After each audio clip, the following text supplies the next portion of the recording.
Hello students, আমি Moumita ma'am. আশা করি তোমরা সকলে খুব ভালো আছো। Welcome back to our channel.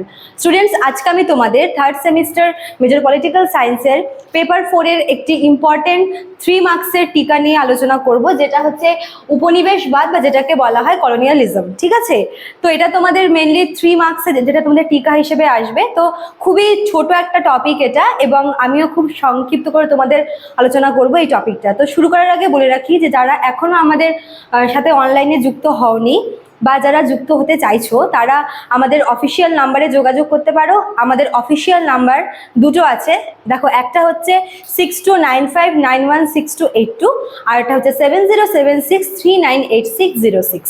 ঠিক আছে, নাম্বার দুটো লেখা আছে এখানে, তোমরা দেখতেই পাচ্ছ। আর একটা কথা, সেটা হচ্ছে খুব শিগগিরই কিন্তু আমাদের সেন্টার থেকে থার্ড সেমিস্টার এইসি কম্পালসারি ইংলিশের একটি বই পাবলিশ করা হচ্ছে। তো প্রি বুকিং যেহেতু চলছে, যারা তোমরা বইটা কিনতে চাও তারা কিন্তু আমাদের সাথে যোগাযোগ করতে পারো। ঠিক আছে, অলরেডি কিন্তু অনেকগুলো বুকিং হয়ে গেছে, এবং যেহেতু এটা প্রথমবার, তো খুব বেশি তো বই ছাপানো পসিবল না, আর তোমাদের টাইমও কম। তো যারা তোমরা কিনতে চাইছো বইটা, তারা কিন্তু আমাদের এই অফিসিয়াল নাম্বারে যোগাযোগ করে নিতে পারো। ঠিক আছে, বুকিং করে রাখতে পারো। চলো দেরি না করে শুরু করে দিই আজকের ক্লাসটা। শুরুতেই বললাম যে খুব ছোট একটা টপিক, এবং মানে অল্প কথা তোমাদের আমি শেষ করে দেব। তো দেখো, এই যে উপনিবেশবাদ বা যেটাকে বাংলা ইংলিশে বলা হয় হচ্ছে কলোনিয়ালিজম। তো কলোনিয়ালিজম এটা হচ্ছে একটা ইংরেজি শব্দ, যেটার বাংলা অর্থ হচ্ছে উপনিবেশবাদ।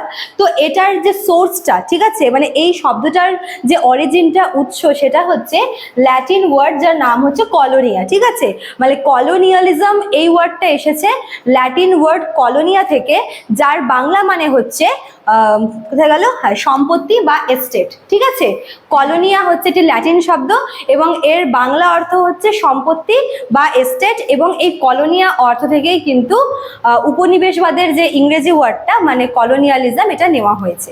ঠিক আছে, তো সোর্সটা ক্লিয়ার হয়ে গেল যে ল্যাটিন ওয়ার্ড কলোনিয়া থেকে নেওয়া হয়েছে কলোনিয়ালিজম। এবার দেখো, এর যদি আমরা সংজ্ঞাটা দেখি, তোমাদের এখানে একটা বুকের নাম লিখেছি, দেখো, এই বুকটার নাম হচ্ছে encyclopedia of social sciences. Encyclopedia of social sciences, এই গ্রন্থ থেকে কিন্তু আমরা উপনিবেশবাদ সম্পর্কে বা কলোনিয়ালিজম সম্পর্কে একটা ধারণা পাই। যদি আমরা নর্মাল অর্থে দেখি, তাহলে কলোনিয়ালিজম মানে হচ্ছে যখন একটা দেশ বা একটা রাষ্ট্র যখন অন্য একটি দেশকে বা অন্য দেশের কোনো একটা পার্টিকুলার ভূখণ্ডকে বা কোনো একটা মানে ভৌগোলিক অঞ্চলকে যদি নিজের অধীনে করে নেয়, তবে সেই ভূখণ্ডকে আমরা সেই দেশ বা সেই রাষ্ট্রের উপনিবেশ বলে আর কি মনে করা হয়। মনে করো যে আজকে মানে আমাদের দেশ যদি আমাদের মানে প্রতিবেশী কোনো দেশের কোনো একটা অংশ, মানে বাইরের দেশের কোনো একটা অংশ যদি আমাদের দেশের অন্তর্ভুক্ত হয়ে যায়, তাহলে কিন্তু ওই অংশটাকে বা ওই ভূখণ্ডকে আমরা উপনিবেশ বলবো।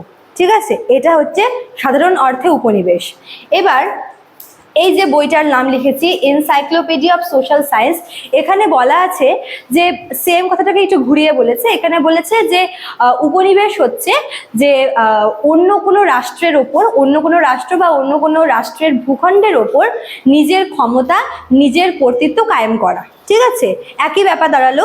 মানে একটা দেশ, কোনো একটা শক্তিশালী দেশ যখন অন্য কোনো একটা দেশের, সেটা শক্তিশালী হোক বা দুর্বল হোক, অন্য কোনো একটা দেশের ভূখণ্ডকে যখন আর কি দখল করে, বা কোনো একটা দেশের একটা ভূখণ্ড বা একটা অংশ যখন কোনো এক দেশের অন্তর্গত হয়ে যায়, তখন সেই ওই ভূখণ্ডকে কিন্তু ওই দেশের উপনিবেশ বলা হয়। ঠিক আছে, তো এটাই ছিল আজকের তোমাদের ক্লাস। আমি শুরুতেই বললাম যে খুবই ছোট একটা টপিক, তোমরা আশা করি বুঝতে পেরেছো যে একটা দেশ যখন আরেকটা দেশের কোনো ভূখণ্ডের ওপর কর্তৃত্ব কায়েম করে, তখন সেই ভূখণ্ড সেই দেশের উপনিবেশে পরিণত হয়ে যায়। ঠিক আছে, এটাই মেন মাথায় রাখবে।